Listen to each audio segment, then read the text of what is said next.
أعوذ بالله من الشيطان الرجيم بسم الله الرحمن الرحيم اللهم صل على سيدنا محمد وعلى آل سيدنا Muhammad. Batin tesin lantaran udaganana ieu adalah usul ilallah geus awaik na ieu gangguan-gangguanna naon ieu mungkin bae ti murid, mungkin bae ti ekonom, mungkin bae ti pemerintah geus mulai ku ari apik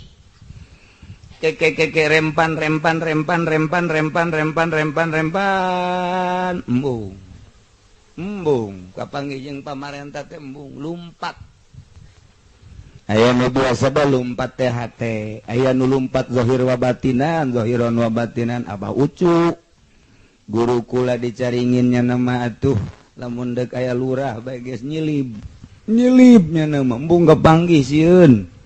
dek datang RT bae sieun bahu cuma nyilip nu mantak mabruk elmuna batul mu'inna memereun nandingan loba warokna nu hese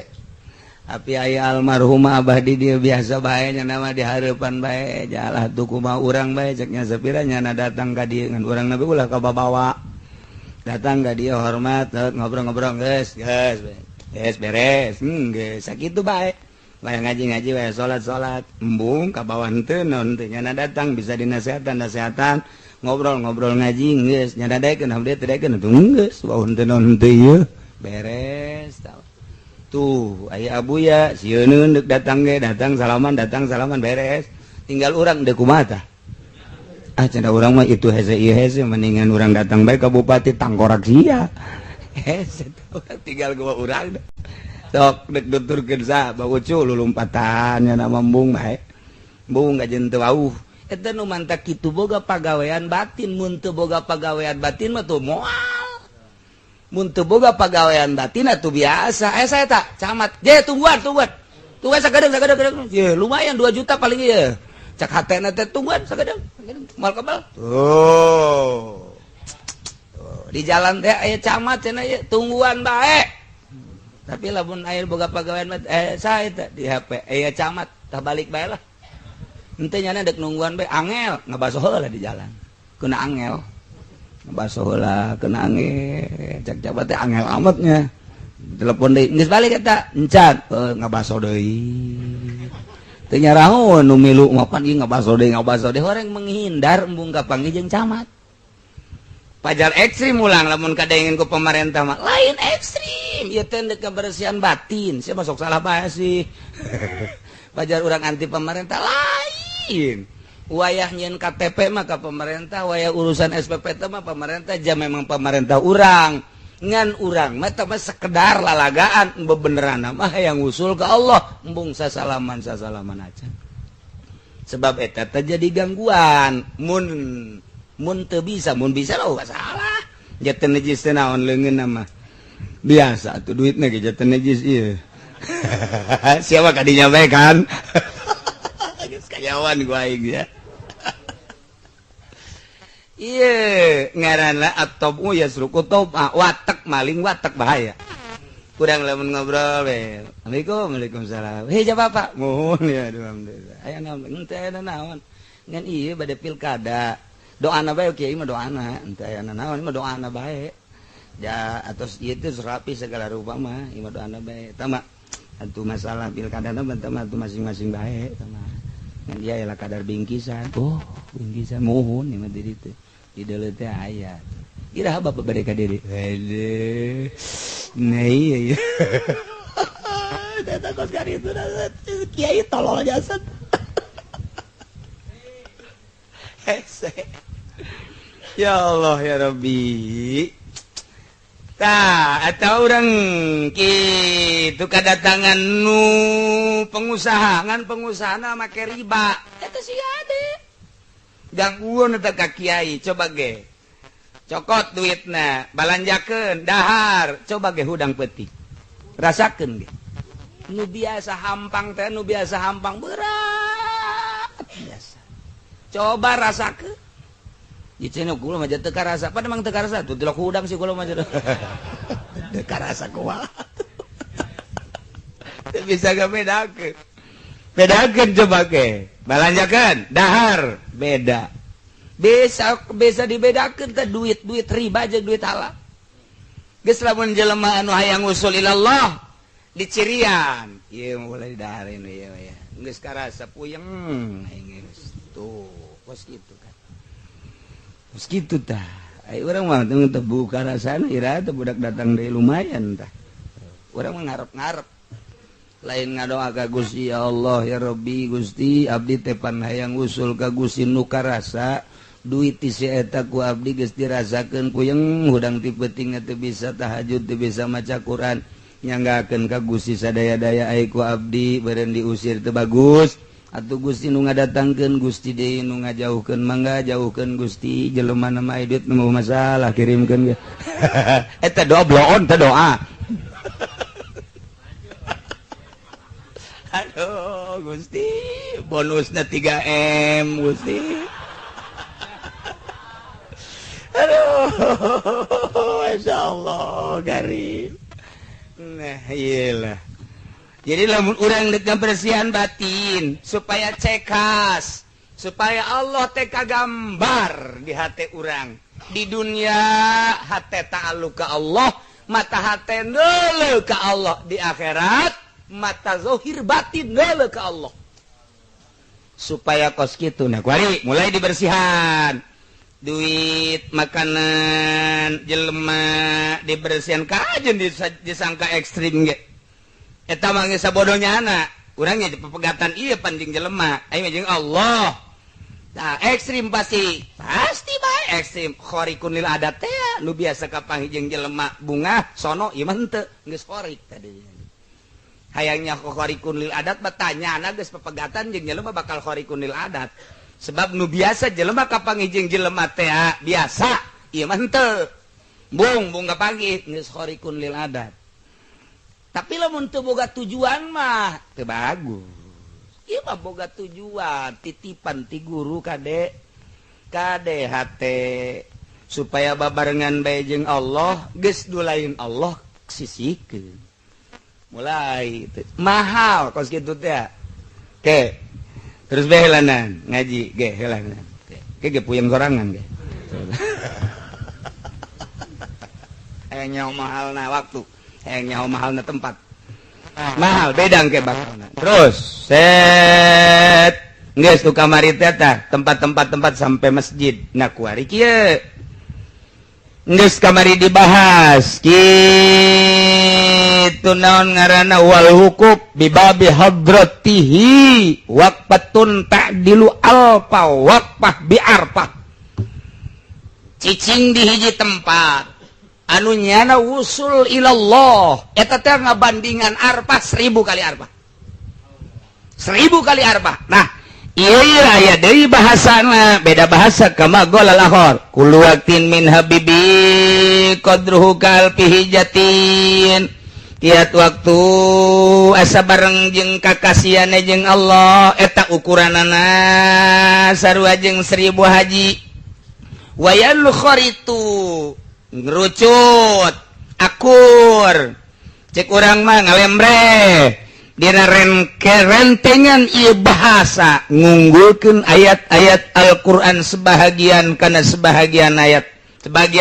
kana sebahagian deui wa dzalika ala hasbi batadullu alaih min tazimir rububiyah wa kasfi hijabiha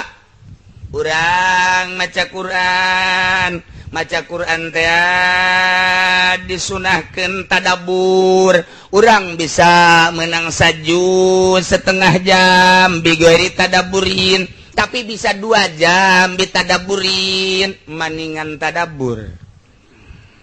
urang saminggu bisa hatam Quran bigoiri tadabburin tapi lamun tadabbur bisa 3 bulan 4 bulan atau 1 tahun maning tadabbur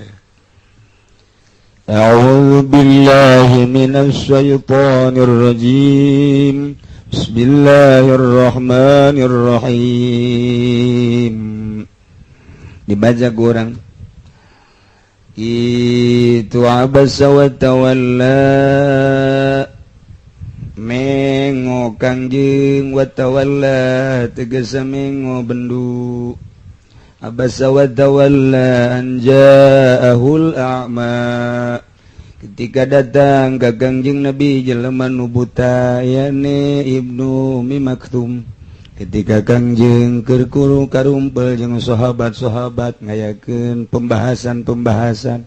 tarajul Ibnu Ummi Maktum an ja'ahul a'ma Kangjeng Nabi didinya ngabalieur ditegor ku Gusti Allah amma man istagna fa anta lahu tasadda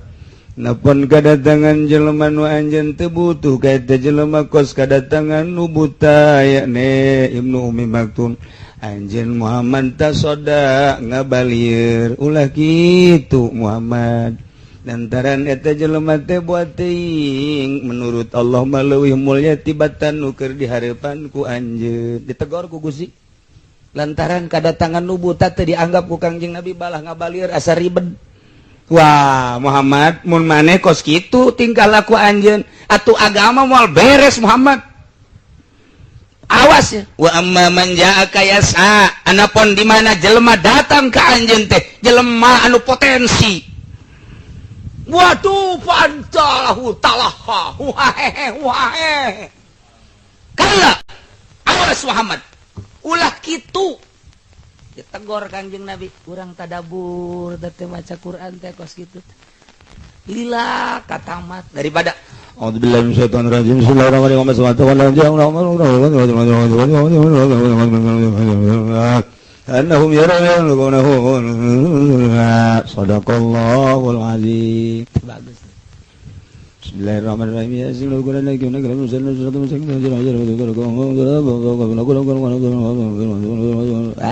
moal manjur siapa kepelet ge kos kitu mah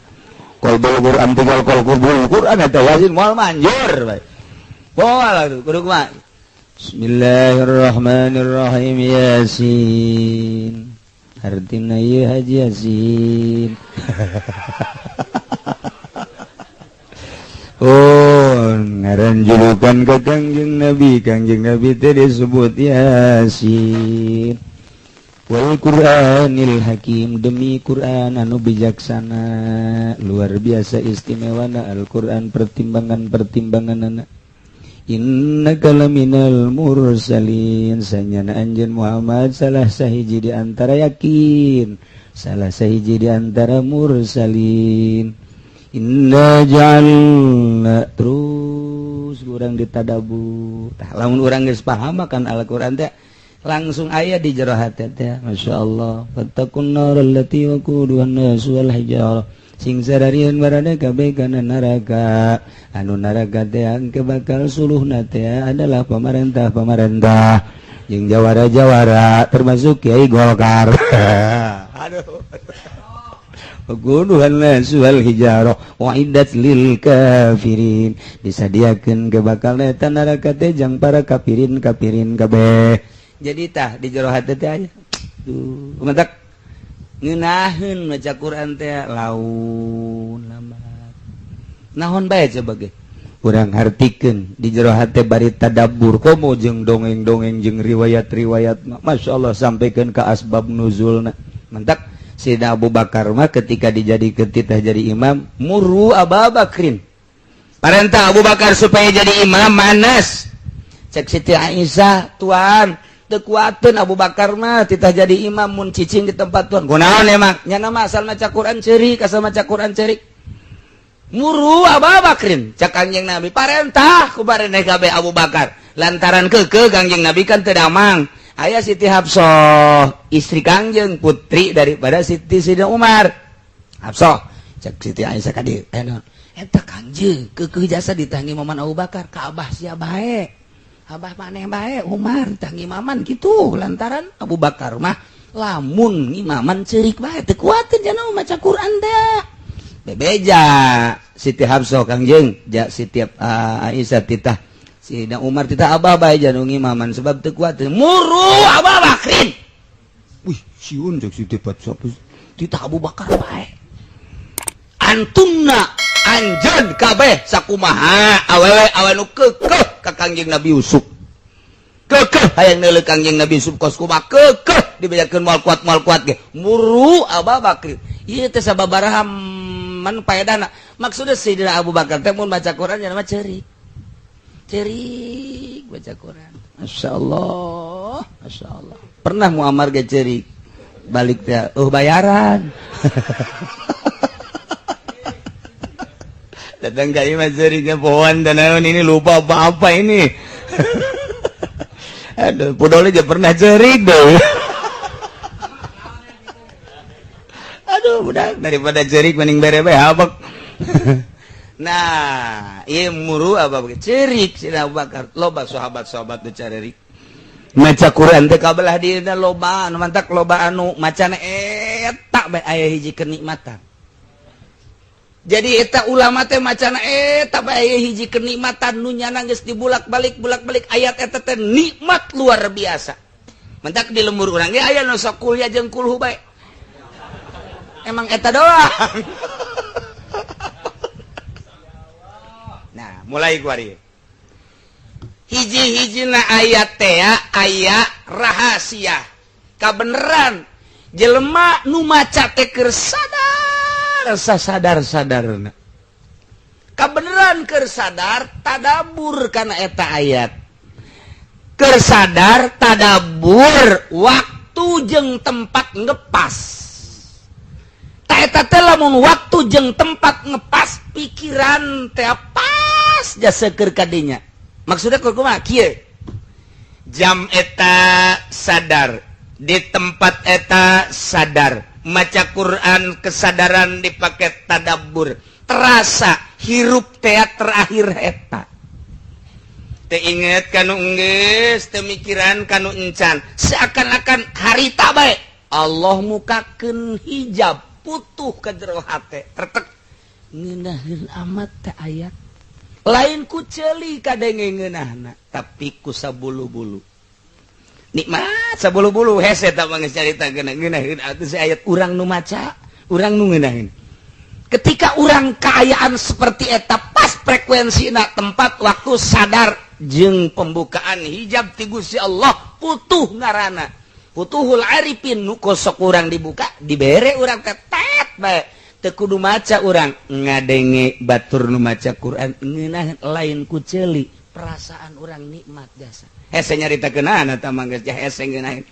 ketika aya suara kongkorongok kotok dah i suara kongkorongok teh seakan-akan okos suara Al-Qur'an ngeunahna ngadenge suara manuk teh suara manuk ih ngeunaheun lain berarti ngeunaheun teh ku urang ditongtot eta ngeunahna sarua jeung Al-Qur'an tadi sebab naon suara teh nang ti Allah ngaluarkeun suara tanaga menang ti Allah digerakkeunana ku Allah ti Allah ka Allah ku Allah naon bedana jeung purukutut naon bedana jeung suara manuk suarana menang ti Allah nu naggerakkeun ge eta ge kabeh ti Allah eta teh keur pas hate ngadenge suara naon bae nikmat eta geus hese teh caritaanana kuari bongkar deui mun ditanya ai eta sia mata nu saha nu Allah menang ti saha menang ti Allah nu ngicipkeun mata saha Allah berarti Allah teh muqallibul absar nu ngabulak-balik mata kucap gicep Allah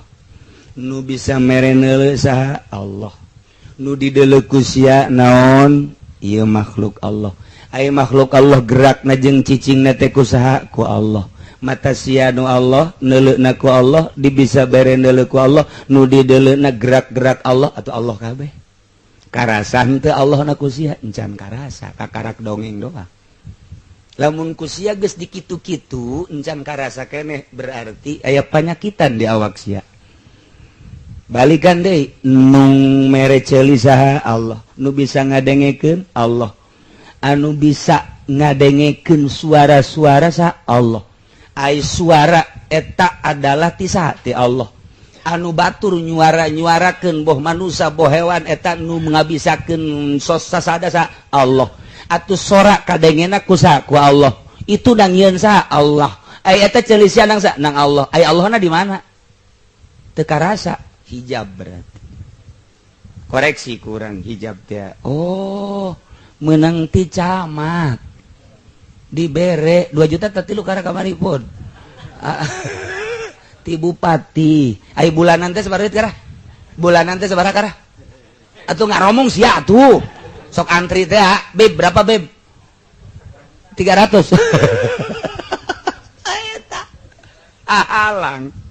ceuli nang ti Allah nu misakeun ngadenge Allah anu engke nyabut kana denge urang Allah dibukakeun deui sehingga ngadenge nu merek ngadenge Allah suara nu kadenge ku urang teh eta teh anu bersuarana nang nyuarakeun Allah kuari urang nang Allah ceuli nang Allah sora nang Allah tah kadenge ku urang nang ngadengekeun Allah Allahna teu karasa hijab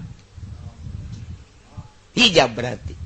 urang lamun geus kadenge mun karasa mah urang teh ieu teh keur ngojai di Allah, di ilmu Allah, di basar Allah, di sama Allah, di segala rupa Allah. Tapi teu karasa kurang hijab. Teliti kurang tadi da ilmu thariqah mah mungkin aing sasalaman ieu jeung jahe. Atawa mencrong neuleuh bujur, waduh ngagepayan sini deh. Bujur jahat jasa teh bujur. Datang ka ngaleungitkeun rasa Allah waduh datang ka teu kicep-kicep indah amat tah sih ka kitu ge ditutupan komoh mun dibuka goblok teh coba hijab boa eta lamun can bisa tapakur neuleuh awewe hijab tapi lamun geus bisa tapakur moal engke ge jam moal atuh demantak aman-aman bae ningali awewe aman tekanya hoan tatapakuran bae heula atulah abe aman ke jelema tikem kamu plase emang bohong ngokos kitun nggak bohong emang kayak Golkar maka nyawan bae ieu tah gawe tapakur lain lalagaan teh kos kitu teh ieu secara global heula nanti terus naonnya ya inggih naonnya wah kamari dibere duit ye ku bupati ku aing dibelikeun ka beas atau ka lauk di dahar buah ieu geus dikoreksin teu pondok aya anu mere ye pamarentah ye aing bangga kebanggaan eta lah batak jadi hijab urang babarengan bi ayyi syai'in jeung naon anjeun babarengan ta eta syai' eta bakal ngahijab ka diri anjeun antara anjeun jeung Allah lamun urang asa babarengan jeung kholik berarti urang hamba kholik mun maneh babarengan jeung sayin kholik berarti urang babarengan urang teh hamba eta urang teh hate urang keur babarengan jeung duit urang hamba duit urang hate urang babarengan jeung mobil urang keur jadi hamba mobil urang babarengan hate urang teh jeung awewe urang jadi hamba awewe hate urang babarengan jeung jabatan urang hamba jabatan kitu bae dina ilmu thariqat mah. Nah, terus ditapakuran kurang supaya orang jadi hamba Allah per detik per menit teh ingetna ka Gusti Allah bae. Kuari bisa gancang caritana bae. Gancang caritana bae mah angel. Atuh emang ngobrol jeung nu kieu mah angel. Teu ka harti-harti heran aing mah. Pugu mata ti Allah nu di deuleuhna eta makhluk Allah. Gurak-gerakna ganti Allah mata urang nu ngagerakeun Allah ituna ge nu kadeuleu ku urang Allah tapi Allahna teu kadeuleu. Hijab. Eta teh lamun urang boga guru tarekat mah ditampili urang ku guru. Sia goblok sia dididik sakumaha urang nampilingan budak diurukan ku urang baca ku sia talabzatun tarif. Talabzatun mah nani baca 7 wa 7. 5 tolol. Talabzatun yang dibaca 4 wajah. Ya, ieu budak teu bisa-bisa. 5. Labjatun yang dibaca 5 wajah labjatun keur dibaca labjatun nu kaawah jadi badatun 800 hari badat wadu keur dibaca labjatun kadua jadi tuh siapa poho deui kan heueuh tah eta dicarekan pan ku guru goblok sia labjatun bae teu bisa ieu ge sarua tah pan sia geus dibere metodena zikir sok hanteman kadinya tapakuran kok teu kadeuleu Allah tampilingan ku guru tarekat guru mursyid mentek keur kieu bae ge di masjid urang la ilaha illallah la ilaha illallah la ilaha illallah sia guru la ilaha illallah cau sia la ilaha illallah la ilaha la ilaha illallah la ilaha illallah la ilaha illallah di masjid lain di pendopo la ilaha illallah mah carekan aya untian teh di pendopo mah sia dicarekan can ikhlas can bisa tampilingan bebeneran lain lalagaan zohir teh tampiling bae imma ditampilingan engge keur datang ka imma wa imma aya secara gaib cek secara gaib bae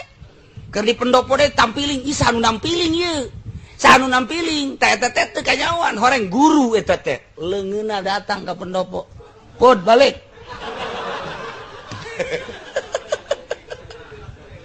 aduh kos gitulah keur carita ilmu hakikat teh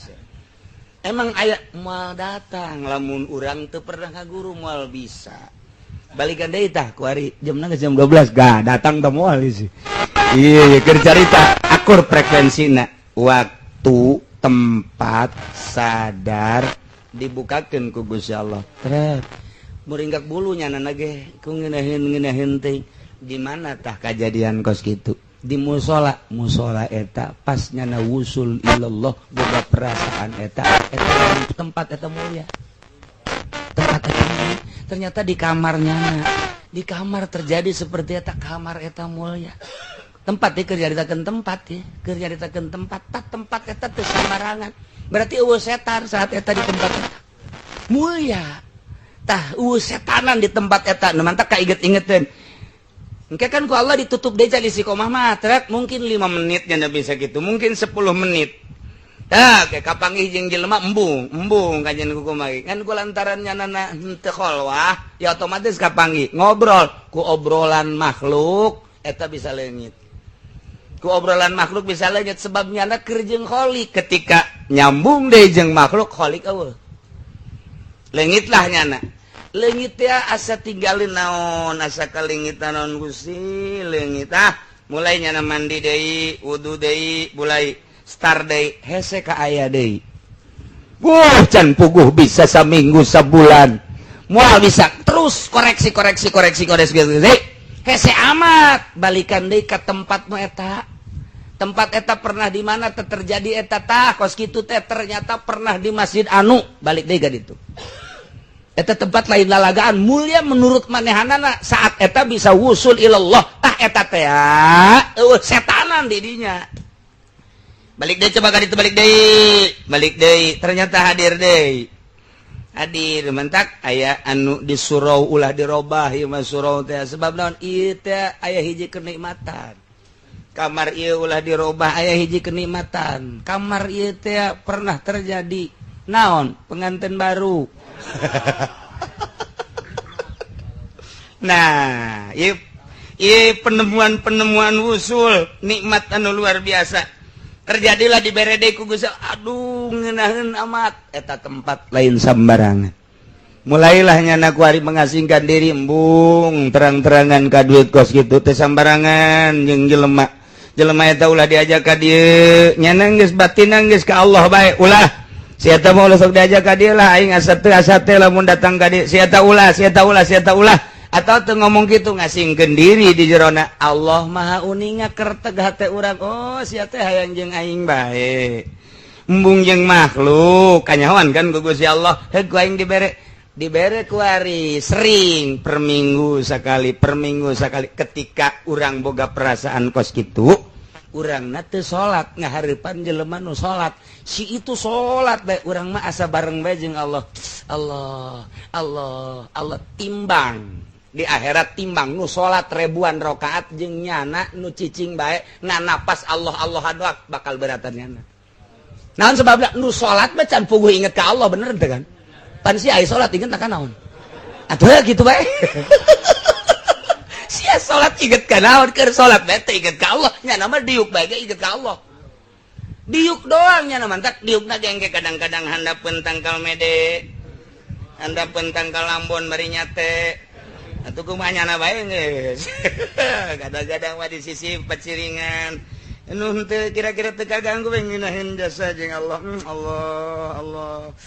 asa bareng asa hadir innallaha ma'ana karasa kunyana. Bandingkeun jeung jelema anu zikir bae di majelis taklim,